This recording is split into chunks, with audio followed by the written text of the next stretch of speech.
The Assembly is now in session. Assembly Member Cook notices the absence of a quorum. The Sergeant-at-Arms will prepare the chamber and bring in the absent members. The clerk will call the roll. Ashajian, Alejo, Allen, Amiano, Atkins, Bell, Berryhill, Block, Blumenfield, Bonilla, Bradford, Brownlee, Buchanan, Butler, Calderon, Campos, Carter, Cedillo, Chesbro, Conway, Cook, Davis, Dickinson, Donnelly, Ing, Fior, Fletcher, Fong, Fuentes, Furutani, Galgiani, Garrick, Gatto, Gordon, Gorell, Grove, Hagman, Halderman, Hall, Harkey, Hayashi, Hernandez, Hill, Huber, Weso, Huffman, Jeffries, Jones, Knight, Lara, Logue, Lowenthal, Ma, Mansour, Mendoza, Miller, Mitchell, Monning, Morrell, Nestande, Nielsen, Norby, Olson, Pan, Perea, V. Manuel Perez, Portantino, Silva, Skinner, Smythe, Solorio, Swanson, Torres, Valadeo, Wagner, Wykowski, Williams, Yamada, Mr. Speaker.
A quorum is present. We ask our guests and visitors in the rear of the chamber and in the gallery to please stand for the prayer. We ask our Assembly Chaplain, Father Constantine Papadimos, to offer the day's prayer.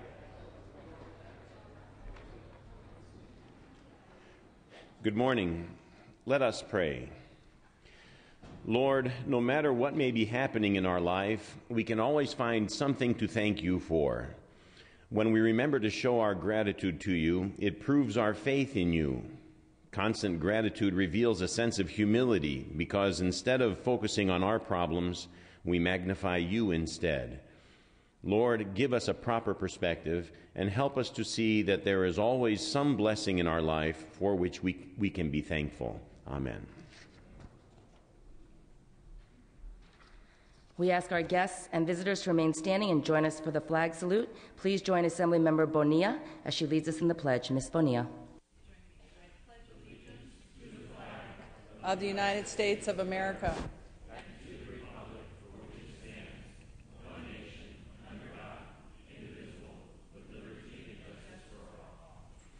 You may be seated. Reading of the previous day's journal. Assembly Chamber, Sacramento, Thursday, March 29, 2011. The Assembly met at 12 noon. Honorable Fiona Moss, Speaker Pro Tem of the Assembly, presiding. Chief Clerk D. Dawson Wilson at the desk. Reading Clerk Timothy Moore. Then reading. The roll was called. Ashajian, Alejo, Allen, Amiano, Atkins, Bell, Berryhill, Block, Blumenfield, Bonilla, Bradford, Brownlee, Buchanan, Butler, Calderon, Campos, Carter, Cedillo, Chesbro, Conway, Mr. Cook, Calderon moves and Mr. Hagman seconds that the reading of the previous day's journal be dispensed with. Presentations of petitions, there are none. Introduction and reference of bills will be deferred. Reports of committees will be deemed read and amendments deemed adopted. Messages from the Governor, there are none. Messages from the Senate, there are none. Motions and resolutions. The absences for the day will be deemed read and printed in the journal.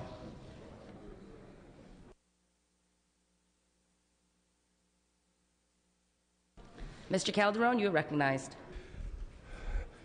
Thank you, Madam Speaker. I request unanimous consent from this House to allow Assembly Members Mendoza and Olson to have guests and photographers on the floor. Without objection.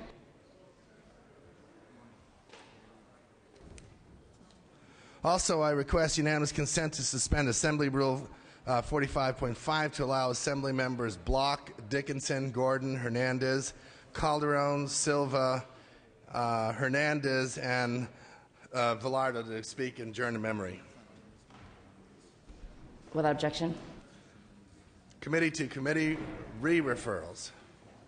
Pursuant to Rule 96, request unanimous consent to refer the following bills from committees and to committees. That's SB 90 from the Senate Budget to Health, to the Senate Health, I'm sorry, from the Budget Committee to the Health Committee. That's Senate Bill 90, SB 90. Without objection. Then AB 779 by Mr. Fletcher to the Local Government Committee only. Without objection. And then AB 1069 by Mr. Fuentes from the Rev and Tax Committee to the Arts, Entertainment, Sports, Tourism, and Internet Media Committee, and then back to the Rev and Tax Committee. Without objection.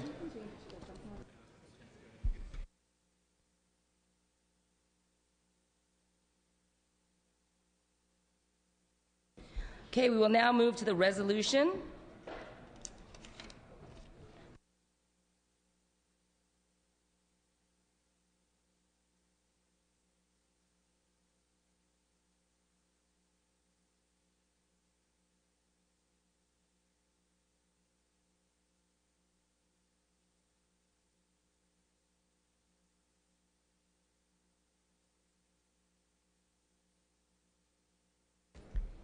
Business on the daily file, second reading. The clerk will read. Assembly Bill 173, 362, 334, 543, 228, 624 with amendment, 620 with amendment, 649 with amendments, 455 with amendments, 329, and Assembly Bill 176 with amendments, and Assembly Bill 835 with amendments. All bills will be deemed read and amendments deemed adopted.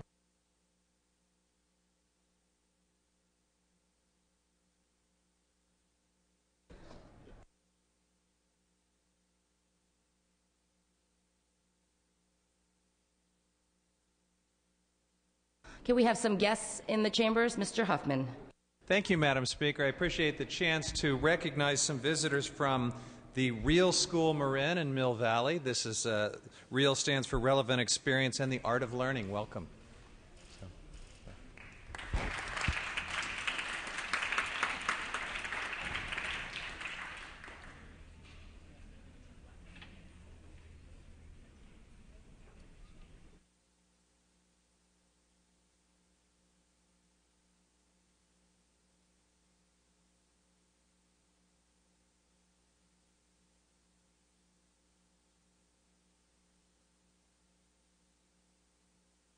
Okay, we're going to go to Assembly third reading. File item 18, ACR 12. Clerk will read. Assembly concur Resolution 12 by Assemblymember Mendoza relative to Cesar Chavez Day. Mr. Mendoza. Thank you, Madam Speaker. Members, I'm here to present ACR 12, a resolution in the celebration of the life and legacy of Cesar Chavez. Cesar Chavez's life serves as an extraordinary example of how one person can have a huge impact on the lives of others. Cesar Chavez was a unique leader and a humble person. His ambition did not include material wealth, but was focused on serving people to the best of his ability, even at the point of personal sacrifice. You see, Cesar Chavez had a vision. He understood the value of unity and the power of solidarity. He did not disregard the ideas of others, but rather he listened to them. Through the use of boycotts and spiritual fasts, Cesar was able to gain invaluable rights for some of the most vulnerable people of our state. He was able to improve the working and living conditions for countless Californians, and his legacy can still be felt throughout our nation. Just as Cesar sought social and economic justice then, we continue to seek it today. In this time of economic turmoil, in which tough decisions have to be made, we must turn to the lessons that Cesar taught us. Now more than ever, we need to work together. Let us all be open and willing to collaborate for the common good. The people of California are counting on us. May the legacy of Cesar Chavez inspire us to be not only the best legislators, but more importantly, better human beings. I respectfully ask for an aye vote. Mr. Monning. Thank you, Madam Speaker. I want to thank Mr. Mendoza as chair of the Latino Caucus for bringing this resolution to the floor. I just want to add my comments in recognition of the leadership of Cesar Chavez and the legacy of Cesar Chavez. I had the honor of working with Cesar for 5 years, from 73 to 78, both as an organizer, a law student, and a staff lawyer. And the legacy of Cesar, for me, I feel very privileged in having had that opportunity.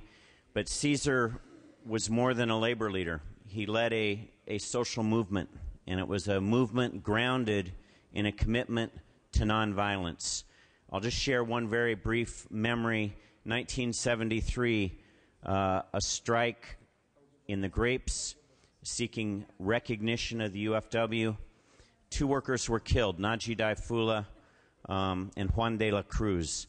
And after the second killing, strikers in the Lamont field office were angry, they were upset, and they wanted to seek some immediate revenge. Cesar heard of the planning that was going on. He came to the Lamont field office, and I had the opportunity of watching him turn a very angry group of young strikers into focusing on planning for the funeral for Juan de la Cruz, and going from a desire to seek revenge and immediate vengeance to understanding that the success of the farm worker movement was rooted in the commitment to nonviolence and winning the support of consumers, not only throughout the U.S., but North America, Europe, Japan, and to see him make the case for the commitment to nonviolence and directing those strikers to going from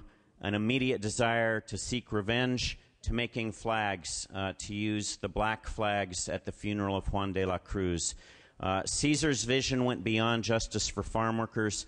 It went to justice for all people living in poverty and for people that have been marginalized by the status quo. His legacy lives strong. It lives strong in this chamber. It lives strong in this state. And I'd ask for your aye vote. Thank you. Mr. Swanson. Madam Speaker and members, it gives me great pleasure to rise and compliment my colleague, Ms. Mendoza, on this resolution. I have had the honor of meeting Cesar Chavez during my youth as an organizer and a congressional employee, and I can tell you that it was memorable. He has always been, in my thinking, a person of high principle. And I stand on the floor today as chair of the Assembly Labor and Employment Committee just to be honored to say that I have witnessed history, a social activist for the rights of workers, someone who stood for social justice, a coalitionist, someone that that we should be proud to call a fellow citizen. And so it's with great pleasure and honor that I stand with all of you today to honor one of our country's great leaders, Cesar Chavez.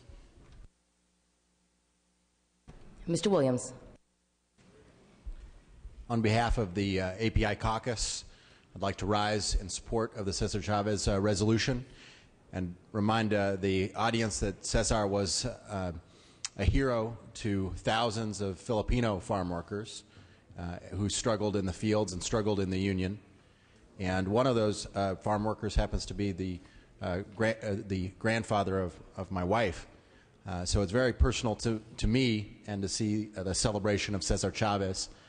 And as an organizer, I'm sure Cesar would have wanted me to indicate that it's not a past thing in history, that the work of the farm workers continues, and it continues through the work of thousands of farm workers. And just as other great figures in history, George Washington was only symbolic of the work of thousands of his soldiers, Martin Luther King symbolic of thousands of civil rights workers, Cesar was symbolic of thousands of organizers and farm workers working collectively to create change.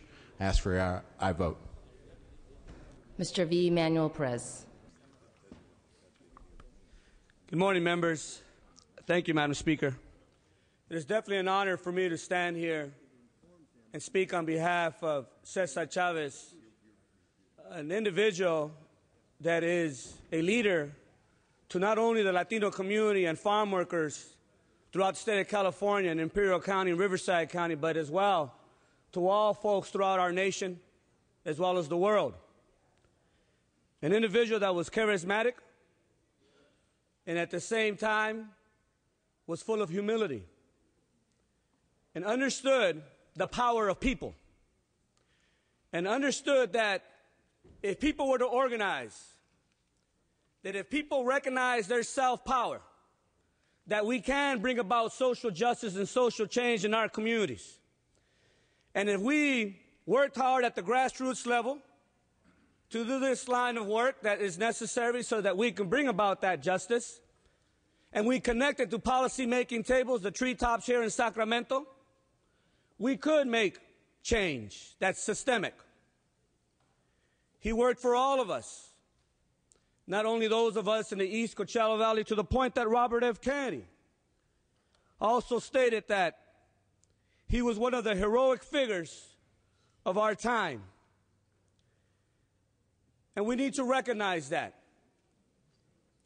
I remember as a child growing up in the barrios of Coachella, my mother working in the fields with my father, coming home tired, going to work at 4 in the morning, coming back around 4 or 5 in the afternoon, them being so tired that they couldn't help me with my homework.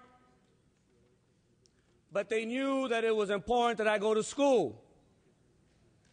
And I remember the stories of my mother where she would say that she remembered the times that they didn't have restrooms in the fields or clean drinking water in the fields, let alone health care benefits or a minimum wage. And in those times, having to use a short hoe to work out in the fields was very difficult for them. But Cesar Chavez also, when he talked to the farm workers and worked with them to organize, always emphasized education, always emphasized working hard, always emphasized giving back to our communities and social responsibility, always emphasized as well individual responsibility. It's for those reasons that I believe that Cesar Chavez fought for all of us and fought for the American dream, because he knew that one day the son of immigrant farm workers would have an opportunity, if they so chose, to go on to education and graduate, that one day they themselves, those sons of farm workers, will one day come back to their communities to do the right thing, to work with others that are disenfranchised, to work with others so that they have an opportunity and so that they also can have access and one day be successful. So Cesar Chavez also understood the power of literacy. And he talked about truth to power. And he talked about how it was important that we not only learn to read the word on this page, but we also learn to read the world around us. Because by doing so, being able to read the word, we will be able to read the world. And by doing so, we would be able to understand our lot in society and work to make changes that are necessary. He talked about empowerment, self-power, self-agency, and recognizing that and believing in oneself. He illuminated the struggles of many folks. And that's why this is so important to me and to all of us. I'm proud to say to you that my mother worked in the fields for over 25 years. And she's now retired from the fields. But she's a proud mother, knowing that she has now achieved the American dream and chose that rather than the nightmare of despair, rather than the nightmare of selflessness. And so I ask all of you today on this floor to commemorate, memorialize this leader that is not only a leader for Latinos and for farm workers, but for all our children. Thank you. Mr. Donnelly. Thank you, Madam Speaker. Members, I also rise in support of this resolution. My Assemblymember Williams stole one of my lines. My wife's grandfather and uncle also walked with Cesar Chavez. They were Filipino farm workers, but they were legal immigrants. And I think that's something that's lost in this whole debate is he was a huge proponent of legal immigration, as am I. He was not in favor of illegal immigration, which he felt would undermine the whole movement because it would undermine the wages. But I stand here today to just challenge us because I believe that Cesar Chavez's work is not finished. When we have people being sold into the fields by coyotes and who make deals with labor brokers, then our work is not done. Because this is, I really appreciate my colleague's comments before me and the passion with which he expressed them. He stood up against injustice, and he did it at a time when it was not popular. He did it at a time when he was hated for standing up, and he stood up for people who had no power.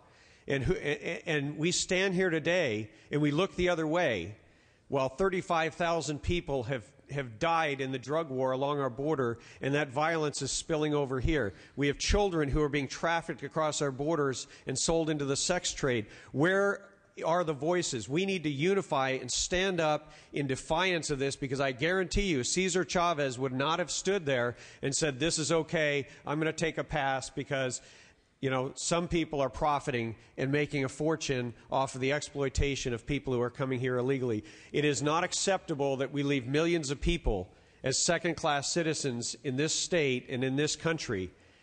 So I challenge you today to join me in fighting this and lending your voice to ending this tyranny, this human tragedy, what I believe is the greatest moral tragedy of our time. Thank you. Mr. Lara. Members, thank you. I wanted to share with you a brief conversation I had with a very important constituent of mine last night in commemoration of Cesar Chavez. This constituent of mine came at the age of 18 in 1963 from Sinaloa, Mexico. He came to the United States under the Bracero program and to labor as a farm worker in the fields of California. He worked at Castroville, Fresno, Mendota, Five Points, Cantua Creek, and Tranquility. He had no access to sanitary facilities in the fields and would have to shower in the nearby reservoirs. He, like many others, would get few breaks, and the only shade he could find if he was lucky enough, would be when he was eating under the tractors. He worked his way from a picker to driving the tractors to aerate and plow the soil. he would earn approximately $80 a week, working 12 hours a day, 7 days a week, and didn't get any overtime. Colleagues, that 18-year-old boy is my father. I am proud to call him my father because he came to this country to work hard and to earn an honest living. You know, I'm proud to stand here to commemorate the life and legacy of Cesar Chavez because it was for the rights of the people like my father that he stood up for. So I'd like to respectfully urge your aye vote. Mr. Amiano. Thank you, Madam Chair. And I guess it goes without saying that Cesar Chavez was a humanitarian. And I think when he looked at people, he didn't see legal, illegal, documented, undocumented. He didn't see those shallow, narrow terms. He saw human suffering, as we all do. And what he wanted to do was apply himself and inspire people as he did so that that could be alleviated. I met him once in 1989 backstage at the Gay and Lesbian March on Washington. I was with my partner then, my late partner, who was a bilingual teacher, and we struck up a conversation with him because he was great about leveling the playing field. You know, when we saw him, we said, oh my God, there's the icon, Cesar Chavez, and he's behind stage here at the Gay March. And he was so warm and so loving and so giving about all the issues that we cared about as gay men. But my lover, as a teacher, asked him if he would write to the students in his class in San Francisco.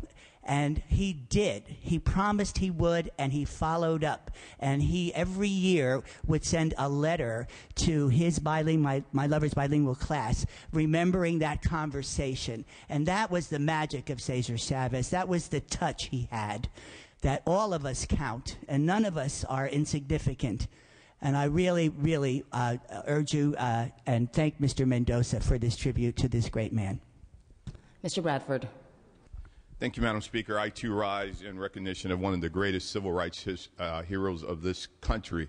And during my lifetime, many times the work of Cesar Chavez is lost in the debate about illegal versus illegal immigration, but it wasn't about that. As Cesar once stated, it wasn't about grapes, it wasn't about lettuce, it was about the people, it was about the movement, it was about dignity, it was about education, it was about opportunity, and this is what this country represents, and this is what he represents.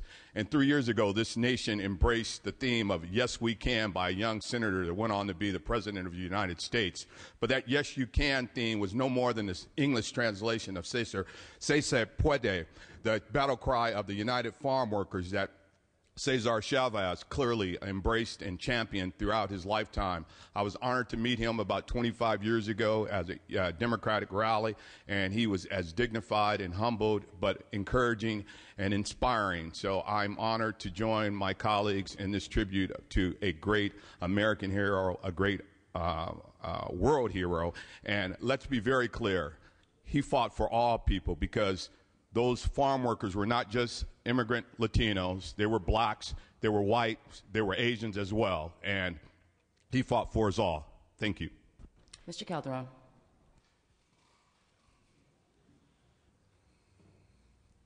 Thank you, Madam Speaker. Members, I think it's so important every year for us to recognize Californians who have stood for what California is all about.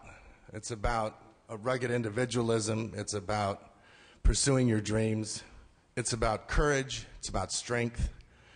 And with the legislature turning over every 6 years, almost a little more than a third, it's important to go through this exercise.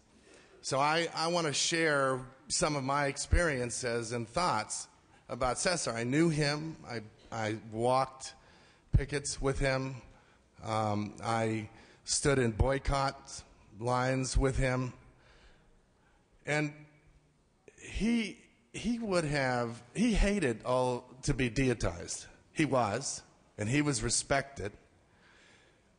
But he would listen to people call him a giant, call him the father of a movement, call him a symbol of a people, of all people. But it would always amuse him and in many instances make him uncomfortable because He had one hope, and only one hope, and that was to organize the farm workers and to provide a better life for them.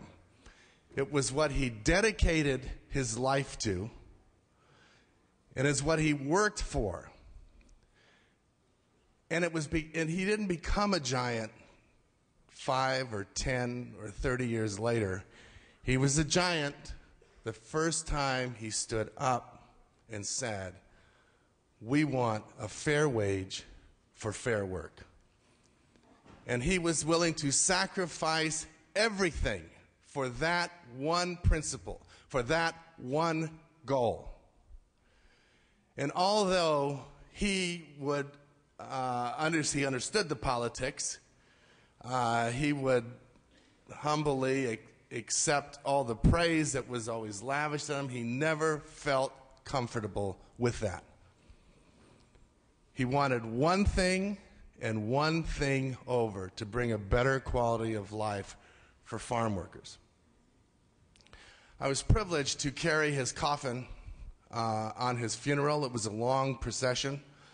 Many people joined along the 3-mile trek to carry the weight, because he carried the weight of all the hopes and dreams, not only of the farm workers that he organized, but of all of us.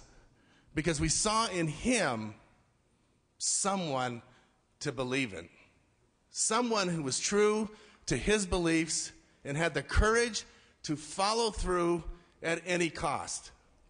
And that is what we should not overshadow. Sure, he is everything, much the symbol that everyone has talked about. But he is not because he set out to do it, but because he set out for one purpose and he stood true to it.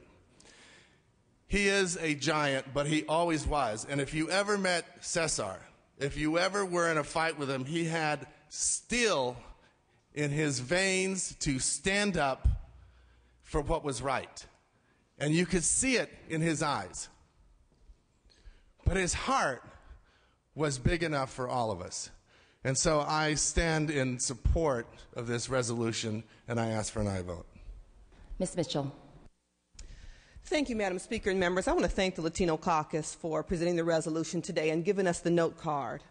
Because for me, what this will be is a daily reminder at my desk about the courage of a fellow Californian. And I agree with all of the sentiments that were shared today, but what strikes me and what I felt was important to rise and to say was that what he was not was a hypocrite. And so as I think about not just commemorating his life on the anniversary of his birth, but to live true to his vision, the vision of the movement, the vision of all those who supported him, Ms. Huerta, is to leave this at my desk, and every day in this house, the House of the Commoners, the House of the Green Carpet, when we're faced with making very tough, personally, professionally tough decisions, that this card is going to remind me to do what's right and not to shy away from the responsibility of representing my people, my community, and doing what's right every day, be it hard for me or not. So I would challenge us all to not just simply acknowledge his significance on March 31st, but be reminded to do what's right and step up to the plate every day that we have the privilege of serving fellow Californians. Ms. Lowenthal. Thank you, Madam Speaker and members. I'd like to thank Mr. Mendoza and the Latino Caucus for bringing this resolution forward. You know, in the year 2000, the legislators in this body voted to create a state holiday. And for that reason, we will be here year after year after year with these remembrances that all of you have stated so eloquently. But I want to tell a little story about one of our former legislators, Senator Jenny Oropeza, because it was approximately 15 years ago in the city of Long Beach that Jenny wanted to name a newly formed park after Cesar Chavez, and I can't begin to tell you the resistance that she experienced. But she prevailed, and that park in Long Beach, as well as schools and roads and all sorts of facilities all over this state, are named after Cesar Chavez. And that has given us a position to let our people understand what he stood for and what he fought for. And so communities have been educated because of people like Jenny and because those legislators worked hard to create a holiday in his name. And I just want to leave you with another one of his sayings that we use in Long Beach, that we put on placards and flags in the cities and bus cards and so on. And what it says is, share his vision, nonviolence still works. Thank you, members. Mr. Davis. Thank you, Madam Speaker and members. It is with honor and pride that I rise as the Vice Chair of the California Legislative Black Caucus to honor and pay tribute to Cesar Chavez. First, I'd like to say that the work he did that has been mentioned by many of us in organizing those farm workers throughout the state of California and the country is certainly honorable. It is very similar to the role that labor has in our society today. It is important for us to honor and to respect workers, to make sure that not only do they have living wages, but equally that they have the kind of conditions to work in that we would want for ourselves. Today, as we think about where we are in the state of California, there still is a lot of work to be done in general and in particular with regard to farm workers. Further, he leaves an example for all of us, particularly the Black and Latino community.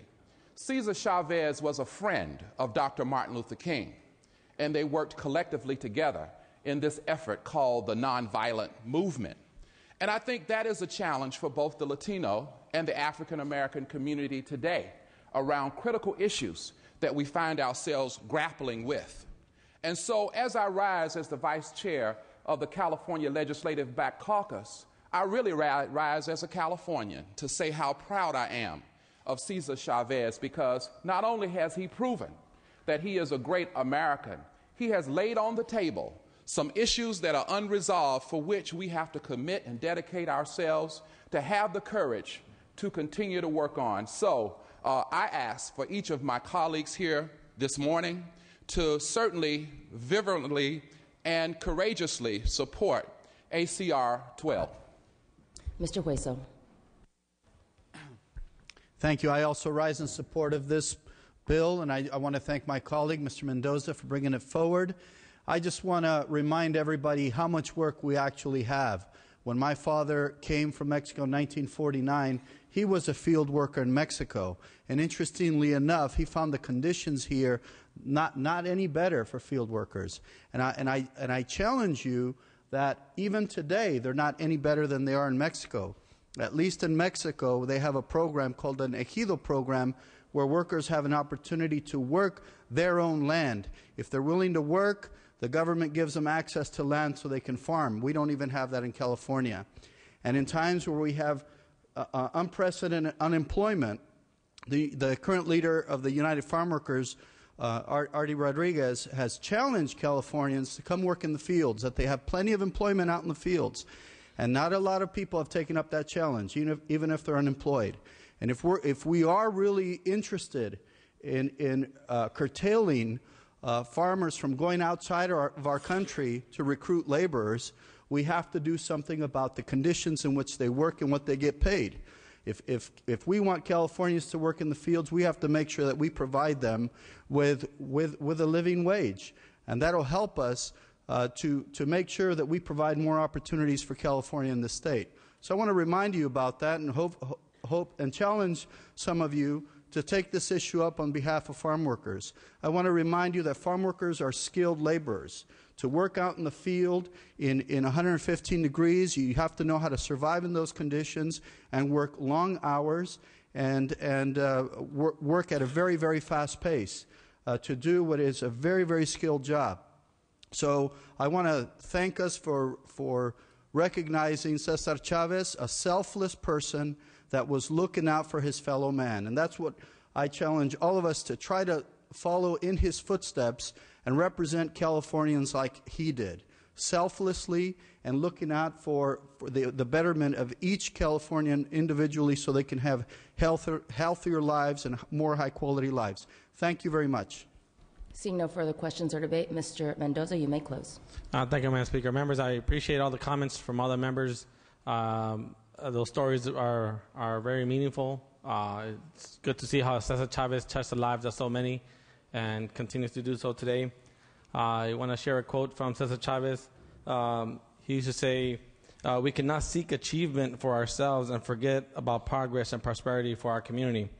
Our ambitions must be broad enough to include the aspirations and needs of others for their sakes and for our own. Let us continue working with this goal in mind. Please join me in celebrating the life of Cesar Chavez. And, Madam Speaker, I ask for the first roll call to be open for co-authors. Okay. After I vote. Thank you. Mr. Mendoza is asking for the first roll to be open for co-authors. First roll to be open for co-authors. Clerk will open the roll. All members vote who desire to vote. All members vote who desire to vote.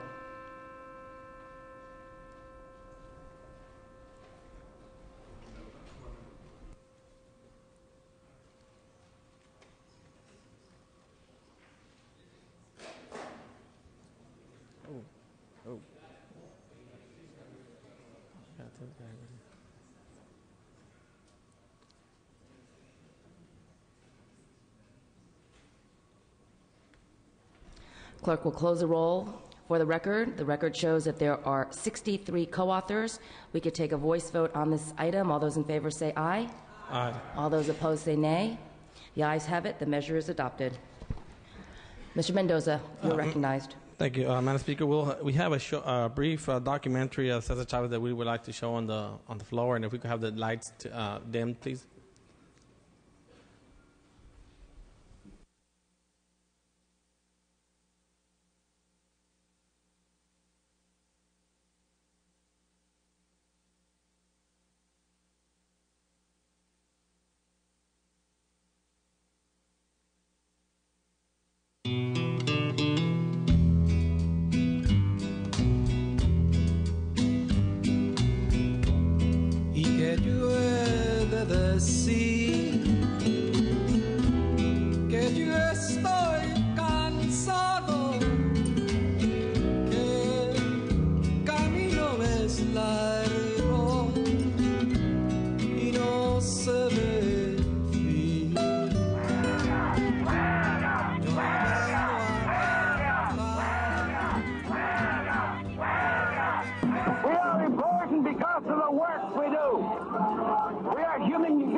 Of millions and millions of people across America and around the world.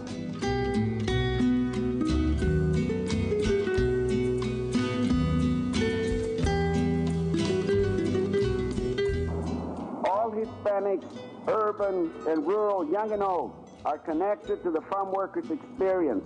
We had all lived through the fields, or our parents had.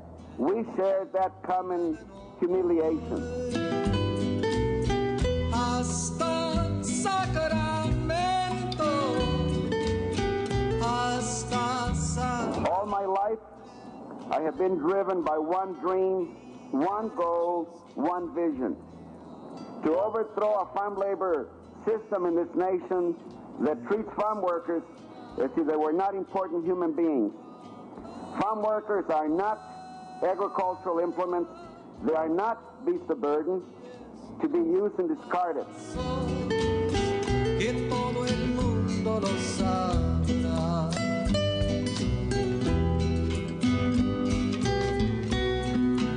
The UFW was the beginning. We attacked that historical source of shame and infamy that our people in this country lived with. We attacked that injustice not by complaining, not by seeking handouts, not by becoming soldiers in the war on poverty. We organized.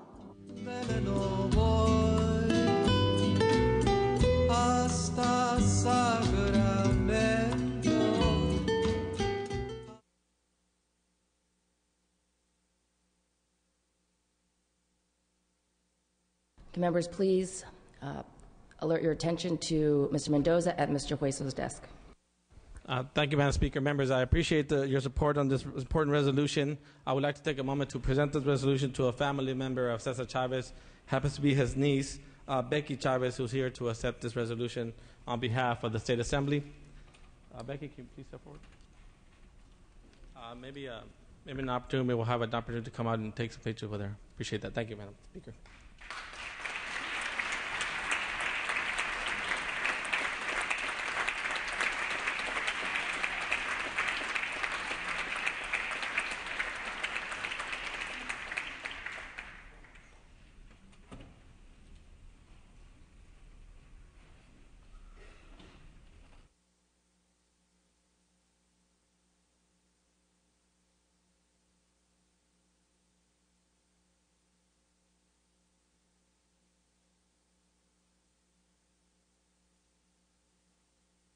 Okay, this concludes our ceremony. I would like to introduce some guests from my district. I'd like to welcome the students from St. Stephen's Catholic School with their teachers, Miss Corsiglia and Miss Broman, and also the San Francisco Fire Chief, Chief Joanne Hayes White, up in the gallery.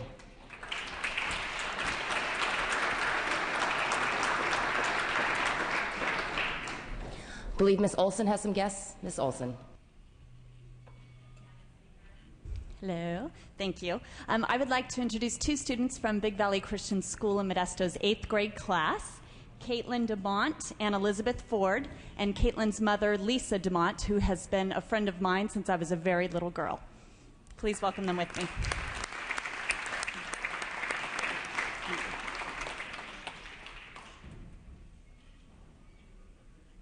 Okay, we're going to go to business on the daily file. We're going to go back to file item 20, AB 588. Mr. Clerk will read.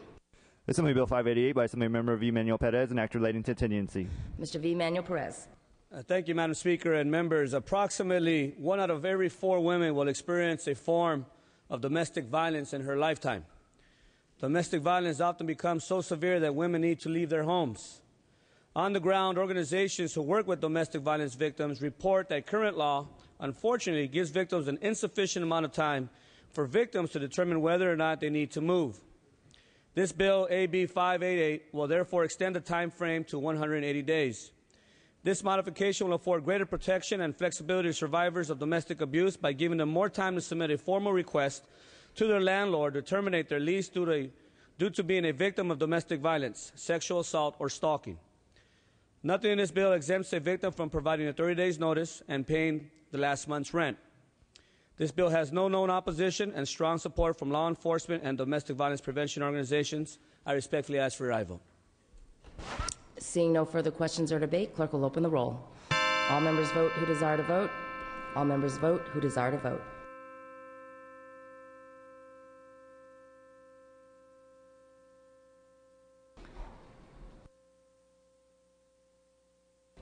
Clerk will close the roll, tally the votes. Ayes 72, no 0. Measure passes. File item 15, AB 142. Clerk will read.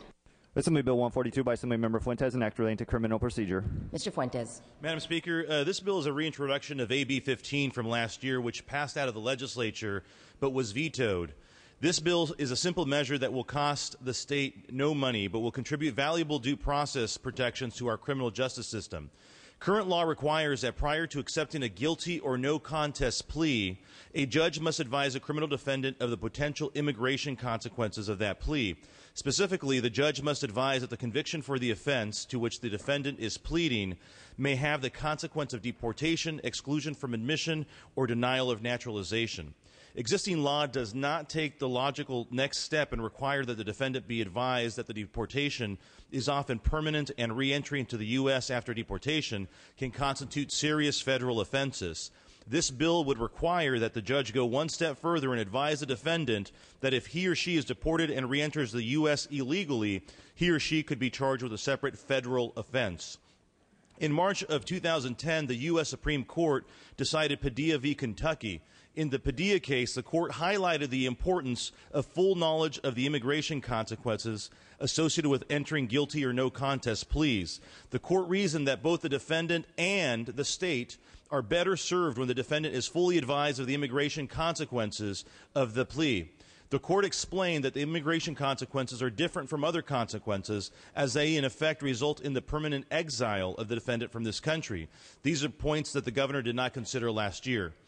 This bill would merely add one sentence to the advisement that is already given in criminal pleas, but it would provide extremely valuable information and would help to ensure that these guilty and no contest pleas are entered into more knowingly and intelligently. This bill is sponsored by the Coalition for Humane Immigration Rights of Los Angeles and is supported by the Los Angeles County District Attorney's Office, the Office of the Federal Public Defender, the Mexican American Legal Defense and Education Fund, and the ACLU. I respectfully request an aye vote. Mr. Nielsen. Madam Speaker, ladies and gentlemen of the Assembly, I also would encourage an aye vote. This certainly would be a deterrence. 1996, as Chairman of the Board of Prison Terms, I worked with congressional legislation whereby a formerly deported criminal felon who illegally re-entered the United States could be subject to prosecution and a 15-year federal term. This simple acknowledgement would affirm that penalty is out there for some individuals who come back in, and those who do come back in are usually the most dangerous. This will indeed get their attention, and simply the notification that will be in this bill, I think, will be at least a sobering influence and at least a minor deterrence. That, followed with some prosecutions, would be very helpful. Seeing no further questions or debate, clerk will open the roll. All members vote who desire to vote. All members vote who desire to vote.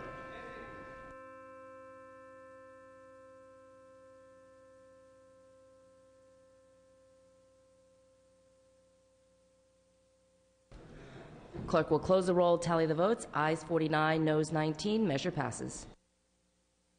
We will recess the regular session for the purpose of convening the first extraordinary session. We are in the first extraordinary session. Without objection, we will substitute the prayer, pledge, and other opening procedures in the regular session for those items in the first extraordinary session. We will take up file item 2, file item 1. Clerk will read. Senate Bill 1 by Senator Steinberg, an act relating to partnership academies. Mr. Solorio. Thank you, Madam Speaker and members. As you know, California faces two seemingly disparaging challenges: too many high school dropouts and too few skilled workers to fuel our growing green economy. SB X1 addresses both of these challenges. This bill taps an existing special fund at the California Energy Commission for $8 million annually over 5 years to fund 90 California partnership academies in the growing job sectors of clean technology and renewable energy. Studies show time and time again that these high school career academies, which partner with the business community, offer rigorous career preparation programs that keep at-risk students on track to graduation and prepare them for further education and the workforce, and in this case, green jobs. This bill, ladies and gentlemen, is a dropout prevention bill. It's a workforce development bill. It's an economic stimulus bill, and it furthers California's leadership position on greenhouse gas reduction and the development of a world-class clean energy economy. I ask for your aye vote. Seeing no further questions or debate, clerk will open the roll. All members vote who desire to vote. All members vote who desire to vote.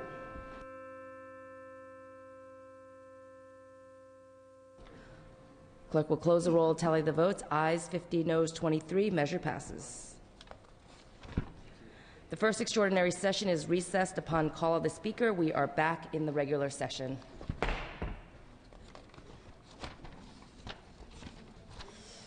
Consent calendar. We are at the second day consent calendar. Does any member wish to remove an item from the second day consent calendar? Seeing and hearing none, the clerk will read. Senate concur Resolution 16 by Senator Evans relative to Women's History Month and women's suffrage. Clerk will open the roll. All members vote who desire to vote. All members vote who desire to vote.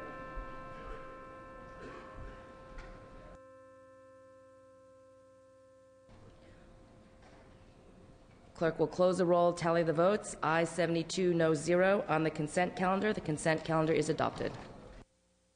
This concludes the business on the daily file in the regular session. We will now move to adjourn in memories. The following members were granted permission to speak on a request in memory, adjourn in memory. Block, Dickinson, Gordon, Hernandez, Speaker Perez, Silva, and Valadeo. Mr. Block.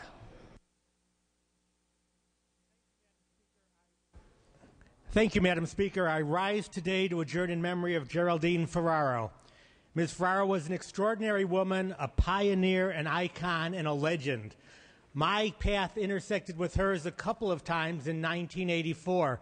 First at the National Democratic Convention in San Francisco. Some of you were probably there with me on the floor when the California delegation, sitting closest to the stage as the host state, was right at stage as Ms. Ferraro came on the stage for the first time as Mr. Mondale announced his vice presidential nominee. And for the first time, a woman was nominated to a national presidential ticket. It was electric in the crowd. It was like a Final Four or a Super Bowl. And as luck would have it, Ms. Ferraro's campaign schedule brought her to San Diego a few weeks later. And she spoke at San Diego State before a standing room only crowd of more than 5,000 students. And I was fortunate to be one of a few people who were on the stage with her and got to introduce her that day. And the luckiest part was that we had some technical difficulties, and her appearance on stage was delayed for about 45 minutes, so a few of us got to talk to her for those 45 minutes, hear her backstory, hear what she hoped to do for the country, and frankly, that helped to make up my mind to run a year later for my first local office. Ms. Ferraro was not to become vice president, of course, but her candidacy changed the political landscape forever. At a time when men and women were expected to do certain things by society's standards, Ms. Ferraro forged her own way. A little background for those who don't know her backstory. Ms. Ferraro put herself through law school. She was a night student at Fordham University. She was one of only 2 women in a class of 179 students. Times have changed dramatically. When she passed the bar exam, her husband asked her not to work. So for the next 13 years, despite being an attorney who passed the bar, she didn't seek a position. Finally, in 1974, she decided it was time to assert herself. She went to the district attorney's office in the Queens, and she quickly rose through the ranks of the DA's office and became chief of the Special Victims Unit, where she worked on domestic violence, child abuse, and rape cases. She officially entered politics in 1978 when she successfully ran for Congress in New York. She was one of a few women in Congress, and she would run 2 more times and won by larger margins each time than in her previous election. Then on July 11th, 1984, Walter Mondale made history by asking her to be his running mate. Her answer would shatter the glass ceiling and break down barriers that would lead to a greater presence of women in national politics. I didn't pause for a minute, Ferraro would write in her memoirs when reflecting on Mondale's offer to be his running mate. Walter Mondale called Ferraro a pioneer in our country, a pioneer for justice and a more open society. She broke a lot of molds, and it's a better country for what she did. She gave women a voice on the national stage and inspired a new generation of women to get involved and serve her country. She never regretted her decision to run, regardless of how difficult and tenuous that particular campaign became. She said she was motivated by one simple fact of politics, as in life. To quote her, "If you don't run, you can't win." Our country is better for her. I am honored to have met her. Please join me in honoring the memory of Vice Presidential nominee Geraldine Ferraro. Mr. Dickinson.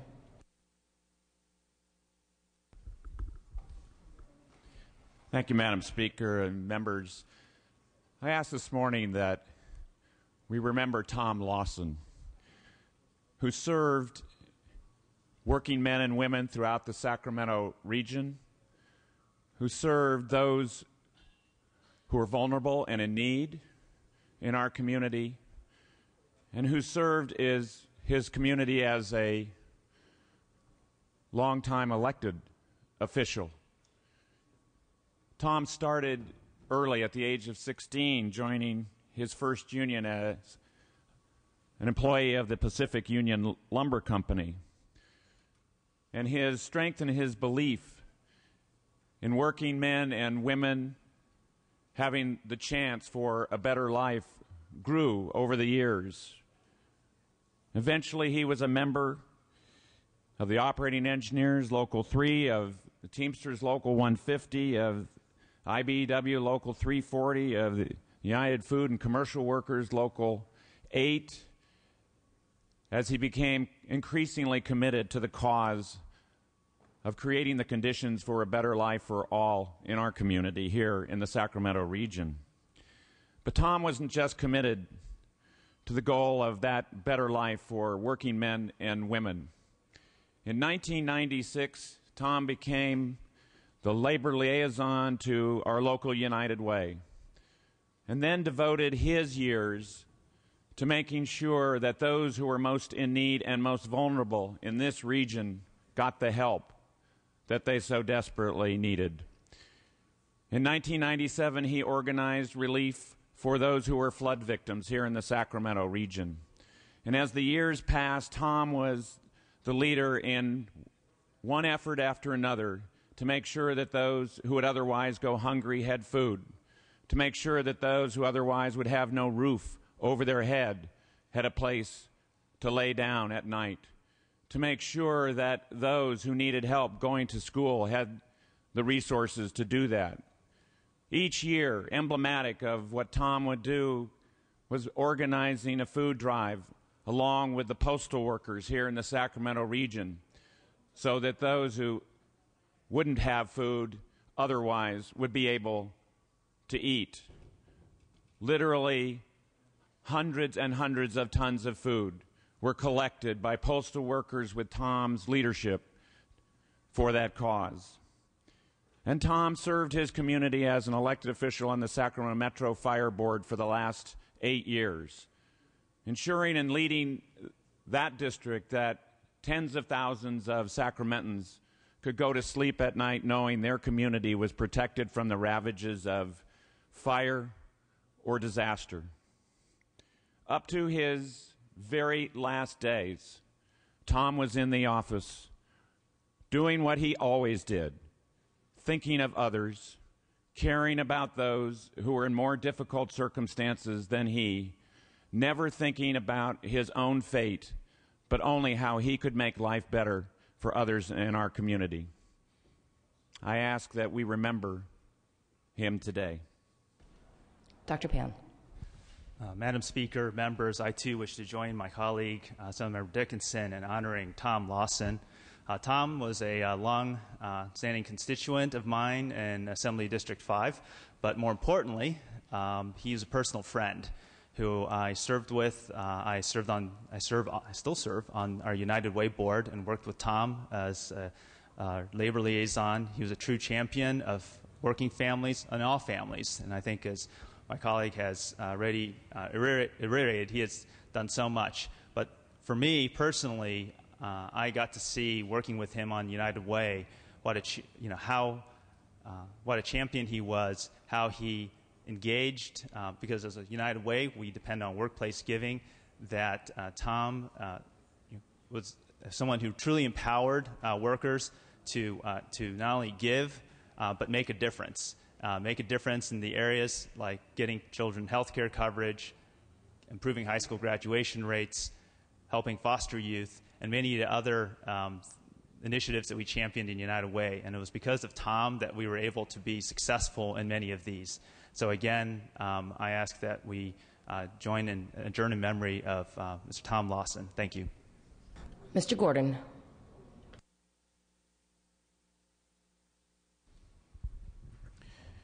Madam Speaker and members, I respectfully request that we adjourn today in memory of Mrs. Oneida Branch. Mrs. Branch was born in New Orleans, raised in Chicago, but over 50 years ago, she and her late husband, the Reverend James Branch, moved to East Palo Alto in my district. There they co-founded the St. John Missionary Baptist Church.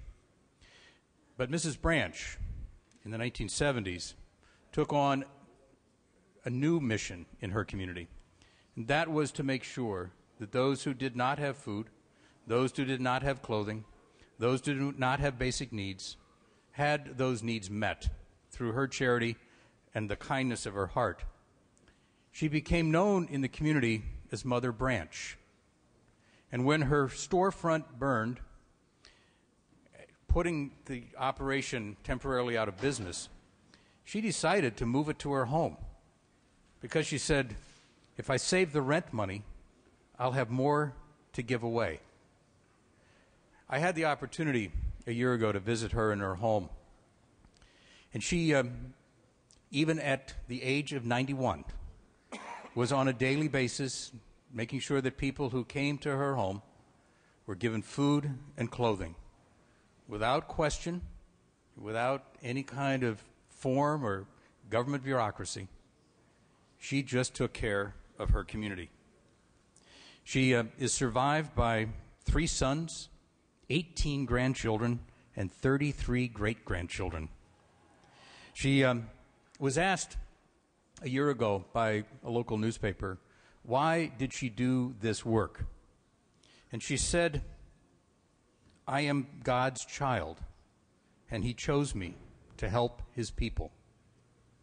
I ask that we adjourn in memory of Mother Oneida Branch. Mr. Hernandez. Members, I rise to adjourn in memory of a dear friend and dedicated public servant, Joe Alderete. Joe served the city of La Puente in several roles. He first worked for Hacienda La Puente Unified District for 21 years before serving as mayor and city council member of the city of La Puente, and then most recently on the La Puente Water Board. Joe was not only a community hero, but a national hero as well. He served his country with pride in the United States Army between 1945 and 1947. Joe was an extraordinarily warm person and was always willing to help those in need. He had the rare ability to talk and connect to all people, from his children, his constituents, and to strangers. He sadly passed away last month and will be honored tonight by the community at La Puente's State of the City address. He was married to Agustina Zavala and is remembered by his 4 grandchildren, Vivian, Joe, John, and Carol. Those were his 4 children, and his 4 grandchildren, and his 6 great-grandchildren. Thank you, members, for helping me to honor Mr. Joe Alderete. Mr. Silva. Thank you, Madam Speaker. I rise today in memory of Shirley Carey. She was a lifetime Democrat. I'm not convinced that she ever voted for me. That doesn't matter. What does matter is that we worked together for 25 years to promote and improve public education in the city of Huntington Beach. Shirley was first elected to the school board in 1990, served for 21 years. She was trained as a nurse, was a community volunteer, but her heart was always for the children and education. I ask my colleagues to adjourn today's meeting in memory of Shirley Carey. Thank you. And Mr. Calderon for Mr. Speaker.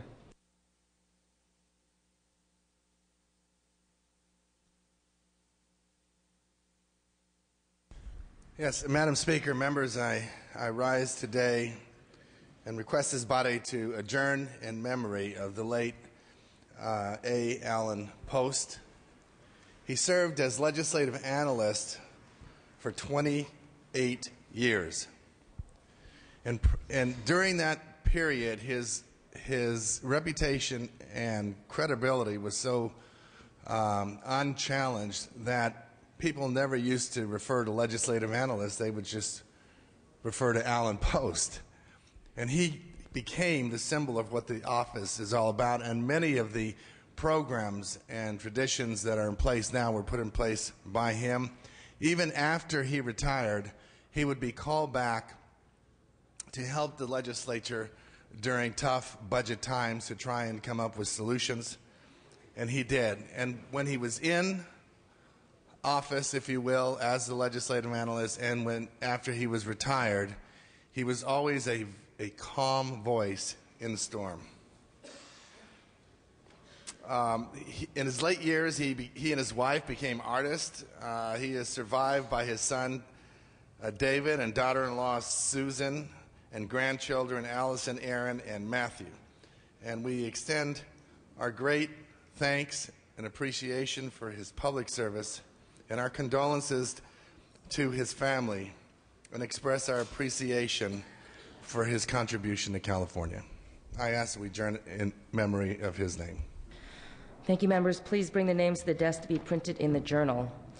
Please join me and my fellow co-chairs, Assembly members Lowenthal, Hayashi, Fletcher, Dickinson, and Pan in participating in this year's Nissan Retire Your Attire clothing drive by signing up for a collection box. All men and women's clothing collected over the next week and a half will benefit WEAVE, which stands for Women Escaping a Violent Environment, clients and their Suited for Success program. The official kickoff is Monday, April 4th, and it will run through Wednesday, April 13th. Today is the deadline to sign up for a collection box. The session schedule is as follows. Friday, April 1st, no floor session, no check-in session. Monday, April 4th, floor session at 12 noon. Tuesday, April 5th, check-in session. Wednesday, April 6th, check-in session. Thursday, April 7th, floor session at 9 a.m. Friday, April 8th, no floor session, no check-in session. Monday, April 11th, floor session at 12 noon. And Tuesday, April 12th, check-in session. All other items will be passed and retained. All motions shall be continued. I am ready to entertain a motion to adjourn. Mr. Lara moves. Mr. Jones seconds that this House stands adjourned until Monday, April 4th at 12 noon or upon call of the Speaker. Quorum call is lifted.